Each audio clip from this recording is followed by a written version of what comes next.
Boa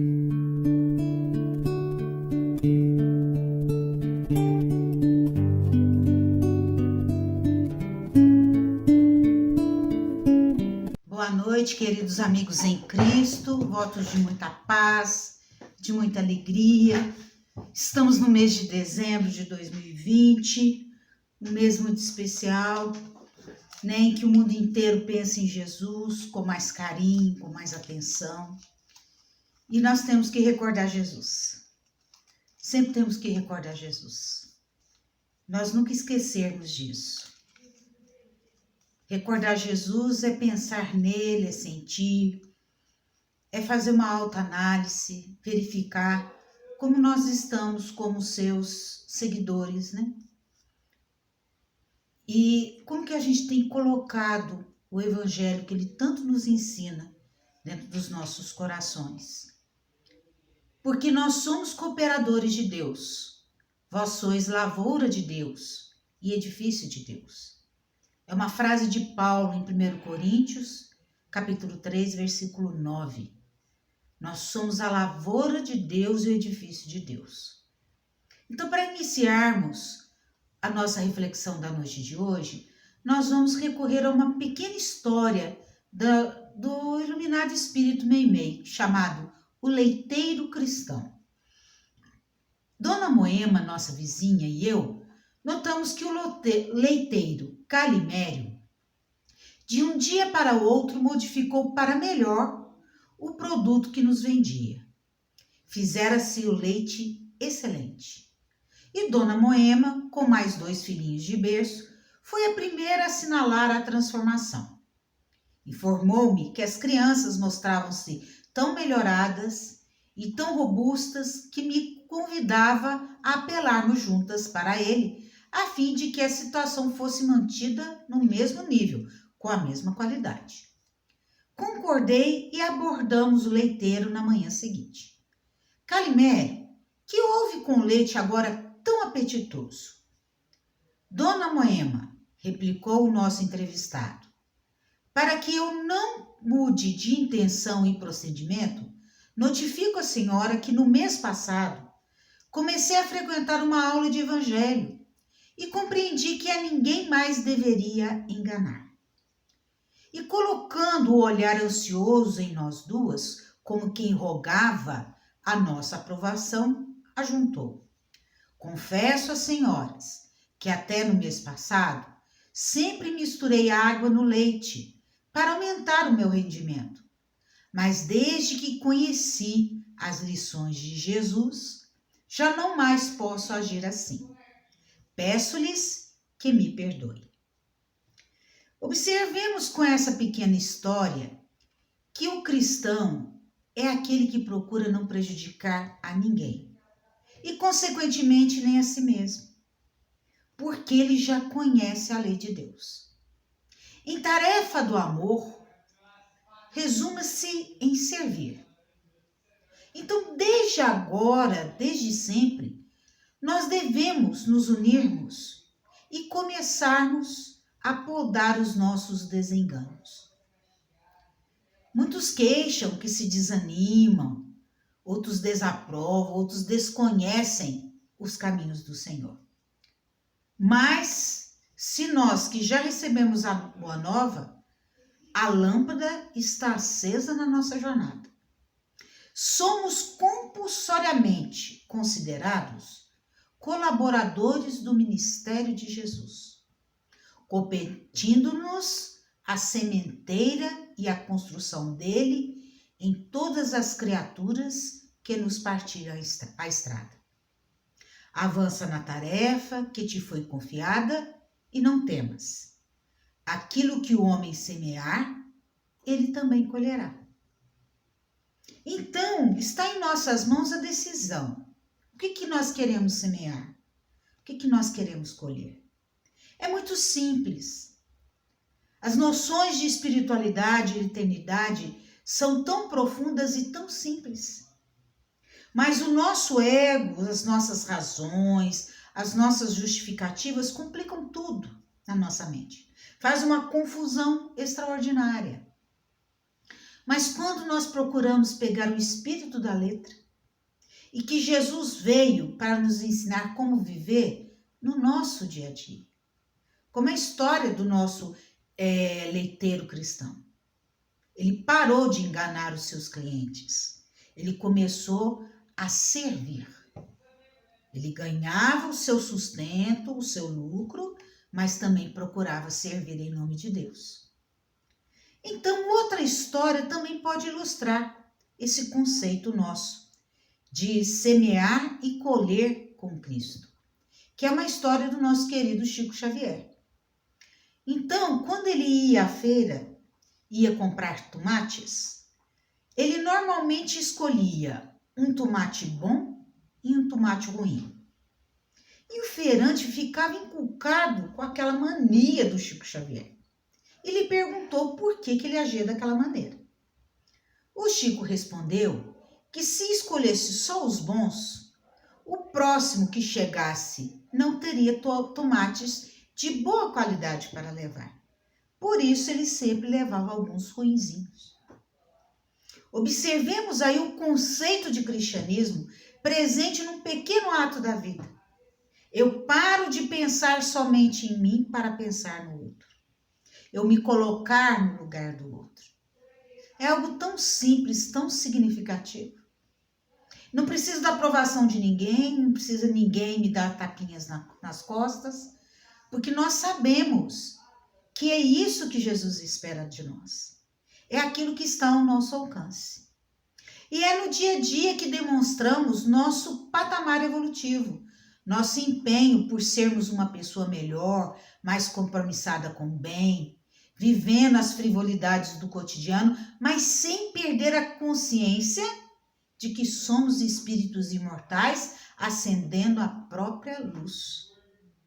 A nossa vida no planeta Terra é passageira.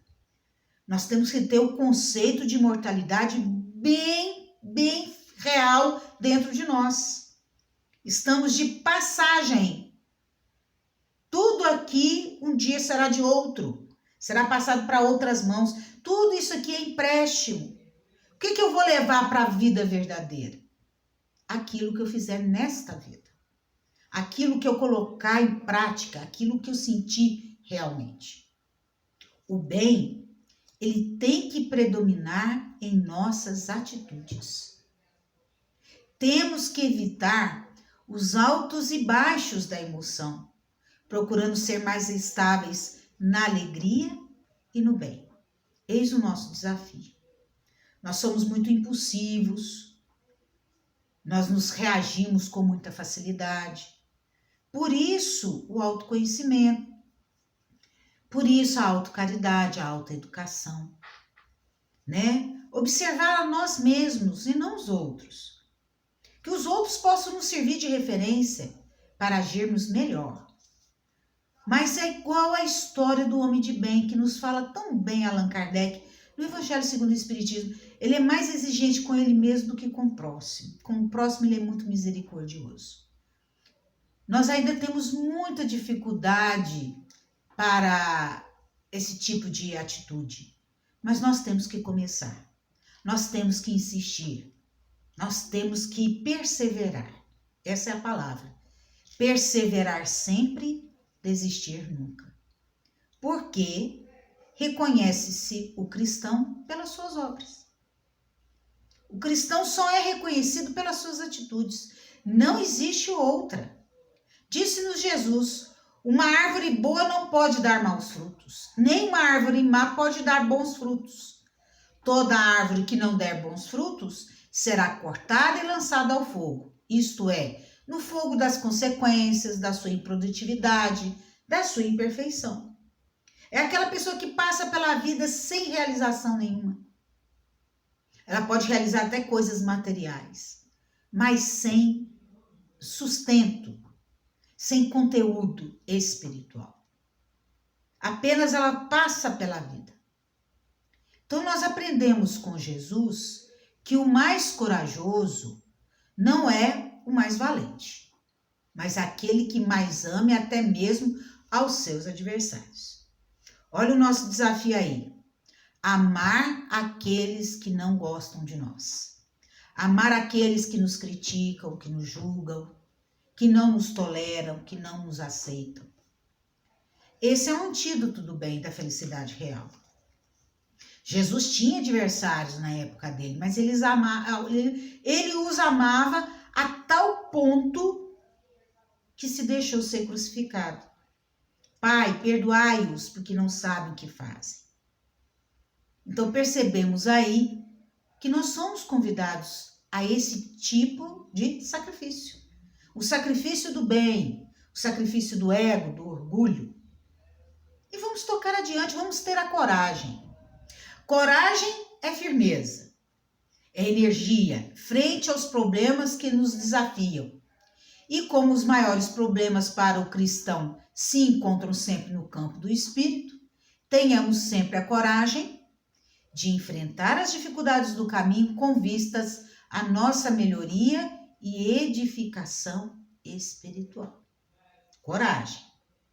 Coragem, sim, para entender os que não nos compreendam, orar pelos que nos perseguem, bendizer os que nos maldizem e amar em espírito e verdade os irmãos que se dizem nossos inimigos.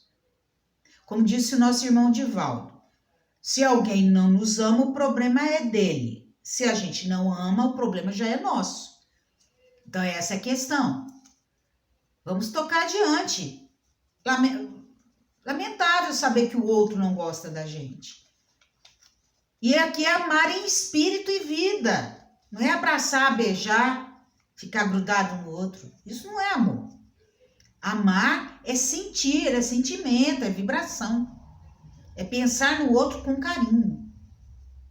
Coragem, sim, para entender, para exemplificar a honestidade quando ninguém nos vigia.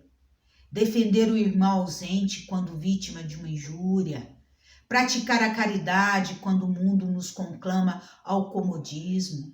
Trabalhar quando as forças se façam diminuídas. Enfim, coragem de viver o cristianismo a cada instante para a libertação nossa e dos que nos cercam.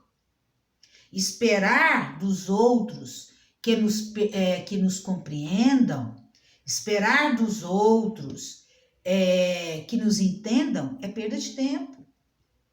O importante é nós sabermos que estamos fazendo o que é certo, o que é melhor para nós.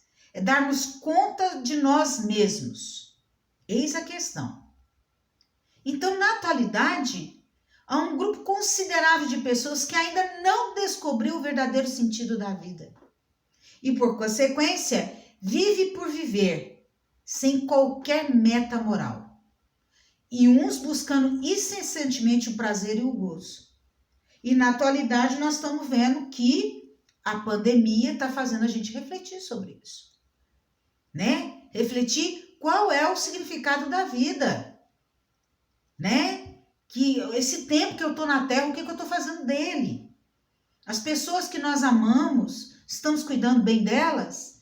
As pessoas que a gente não conhece, a gente tem respeitado elas? Então essa pandemia tem feito a gente refletir muito sobre isso. Né? De pensar no outro, eu vou usar máscara, eu vou evitar aglomeração de pessoas. Por quê? Porque eu penso numa saúde pública, eu penso num bem comum.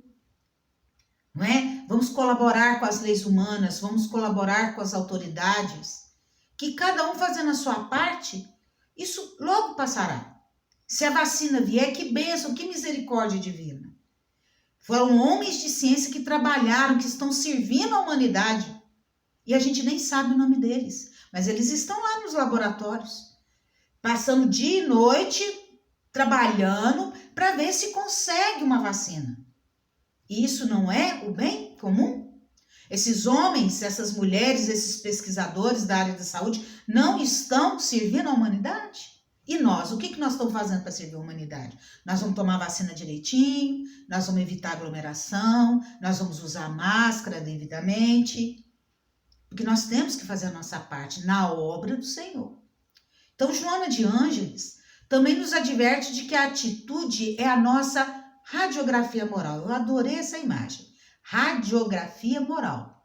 porquanto busquemos nos fortalecer na prece e no estudo, para que possamos entrar em sintonia com as energias superiores da vida que nos estimularão a viver o bem em regime de plenitude e em qualquer situação. Quando fazemos o bem, nós atraímos boas companhias espirituais, nós atraímos simpatia. Então, essa vibração, essa luz vai nos envolver e vai evitar sofrimentos desnecessários no presente e até no futuro. Mas a decisão está nas mãos de cada um de nós. Os momentos que vivemos estão difíceis. Todos sabemos disso. De um modo ou de outro, seremos testados em nossas crenças. Devemos nos manter dentro da fé viva, da oração constante, da vigilância firme, da ação enobrecedora, do pensamento digno. Olha só, os Espíritos não falam para nós qual é a religião ou qual é a nossa crença. Os Espíritos nos orientam a nos manter fiéis dentro da fé viva. Seja espírita, católico, presbiteriano, bandista ou uma religião oriental, não interessa. O que interessa é se eu estou condizente com os princípios daquela crença. Porque religião significa religar o homem a Deus. E se eu não amar, eu não estou com Deus.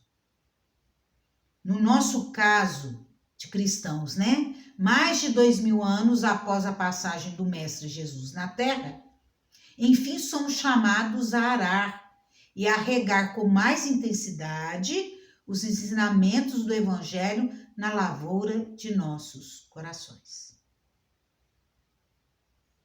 Então, estamos no mês de dezembro. O que nós vamos fazer em matéria de cristianismo?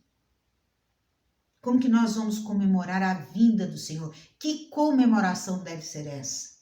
Exterior ou interior? Nada contra as reuniões de família, os presentes de Natal, porque elas são demonstrações de carinho. Mas o foco principal não pode ser esse. Tem que ser o bem-estar do próximo. Natal tem que ser todo dia. Agora, em dezembro, é um momento de revalidarmos os nossos votos de cristão. Mas bem feliz será aquele que, mesmo passando por momentos difíceis, soube vencer a si mesmo. Eis a questão. Estamos aqui passando por momentos difíceis, em todos os setores da vida, familiar, educacional, saúde, político, econômico. O mundo está numa efervescência enorme exatamente para vencermos a nós mesmos. Precisamos aprender a nos perguntar, diante das dores, por que passamos e quais são as virtudes que Deus deseja que aprendamos. Quais as lições preciosas que nos são ofertadas. Então, diante dessa pandemia, quais as lições que nós estamos tirando? O que é que nós vamos levar para a nossa vida agora, de agora em diante? Mesmo que a pandemia acabar, o que vai ficar de valor para nós? Quais são os valores que nós vamos professar de agora em diante? Quais são os valores que estão sendo trabalhados? É interessante a gente voltar lá na oração dominical, né? Que o Mestre Jesus nos ensinou. Senhor, não nos deixe cair em tentação, mas nos livra-nos do mal. Senhor, não nos deixe cair em tentação, mas nos livra-nos do mal. Muito bem, nós pedimos. Mas é preciso, segundo Meimei, não desejarmos errar mais. Ou errar menos, né? Procurarmos errar o menos possível. Reconhecermos quando erramos, repararmos os nossos erros e tocarmos o barco adiante, não ficarmos presos também aos erros do passado, alimentando a nossa estima com aquele erro e lamentando e o tempo passando. Então, se não ligarmos os nossos desejos à lei do bem que procede do céu, representado para nós a vontade paterna de nosso Pai Celeste, não podemos aguardar harmonia e contentamento para o nosso coração. O sábio Buda, falou que o que faz o homem sofrer é o desejo. Elimine o desejo e o homem parará de sofrer. E é verdade. Ele foi um dos emissários de Jesus na Terra, Trouxe uma doutrina pacifista, que é o budismo, numa parte do planeta necessitada de muita paz, que é o Oriente. Então, qualquer serviço ou realização começa em nossos pensamentos e sentimentos. Então, eu tenho que vincular o meu desejo à vontade de Deus. Senhor, o que queres que eu faça? Senhor, o que queres para a minha vida no dia de hoje? Vamos viver um dia de cada vez. Vamos esperar as coisas acontecerem para ver qual a medida mais sábia a ser tomada. Então, no Livro dos Espíritos, na questão 616, o Espírito da Verdade esclarece o seguinte: as leis de Deus são perfeitas e jamais se modificam.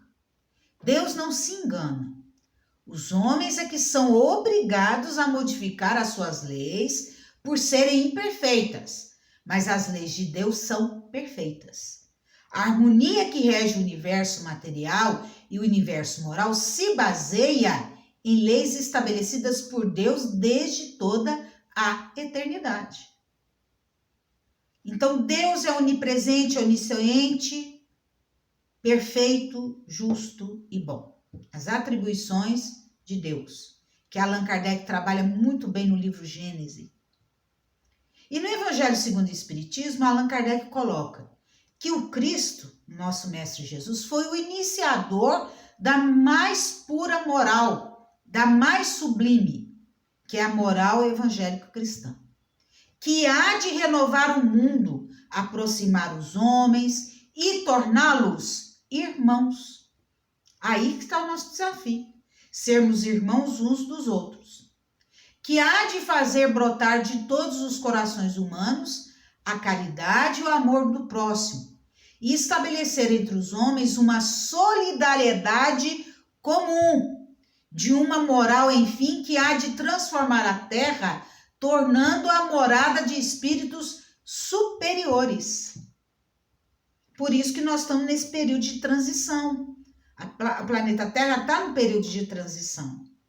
Então, aqueles que já conhecem a verdade estão sendo convidados a se comprometerem na prática dessa moral cristã, para que se estabeleça na Terra um período de paz e solidariedade plena.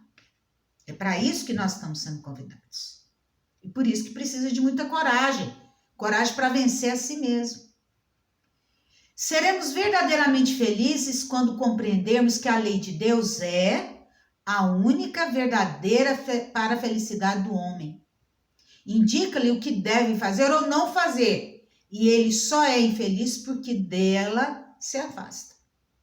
Sendo assim, é praticamente impossível o homem ignorar o que é certo e errado, independente da interpretação religiosa que acata, uma vez que a lei de Deus está escrita na consciência. Então, tudo que é contrário ao bem não é de Deus. Tudo que é contrário à lei do amor não é de Deus. Então, verificamos aí que se o homem, mesmo sem religião, mas ele pratica o bem, ele está com Deus. Deus está com ele. Eis a questão. Independente do meu credo religioso, eu tenho que saber se eu estou com Deus, se eu estou praticando o bem. Mesmo diante dos maiores desafios existenciais, é importante estarmos atentos à sabedoria das leis divinas, de acordo com o seguinte conselho que Emmanuel nos dá. Certifica-te, sobretudo, de que Deus, nosso Pai, é o autor e sustentador do sumo bem. Nenhum mal lhe poderia alterar o governo supremo baseado em amor infinito e bondade eterna. À vista de semelhante convicção, o que te parece doença é processo de recuperação da saúde. Pequenos dissabores que categorizas por ofensas serão convites a reexame dos empeços que te crivam a estrada ou apelos à oração por aqueles companheiros de humanidade que levianamente se transformam em perseguidores das boas obras que ainda não conseguem compreender. Contratempos que interpretas como sendo ingratidão das pessoas queridas, quase sempre apenas significam modificações dos desígnios superiores. Discórdia é problema que te pede ação pacificadora. Desarmonias domésticas, mas não são que a exigência de mais serviço aos familiares que te concilies em definitivo com o adversário do passado, e até mesmo a presença da morte não se define senão por mais renovação e mais vida. Então, queridos amigos, vamos rogar a Jesus que possamos ser bons cristãos. Vamos ler uma prece do nosso querido Emmanuel sobre exatamente isso, para pedir a Jesus mais coragem, mais perseverança, mais compromisso interior da nossa parte, para sermos autênticos cristãos. Senhor Jesus, o que te desejamos servir, te rogamos alento para as nossas lutas e coragem para os nossos atos. Robustece-nos a fé, que ainda é tão tímida. Ampara-nos a vida, pela qual tanto tememos. Aumenta a nossa esperança de dias melhores no amanhã. Infunde-nos vigor para as batalhas contra as próprias paixões. Desejamos estar contigo e nos sentimos tão distantes. Vem até nós, Senhor Jesus. Temos sede de bonança, de paz, de alegrias. Vem até nós, amigo celeste, para que, ouvindo-te a voz outra vez, nós possamos decidir por seguir-te enfim. Permite, Jesus, que esse teu Natal seja o nosso momento de decisão, para que o novo ano nos encontre com disposição renovada. E então, nossos dias se multipliquem em trabalho, progresso e paz. Dias em que, afinal, possamos nos dizer verdadeiros cristãos, teus irmãos e fiéis seguidores. Queridos amigos, que a paz e a vibração crística de Jesus nos envolva sempre. Um beijo a todos, fiquem com Deus.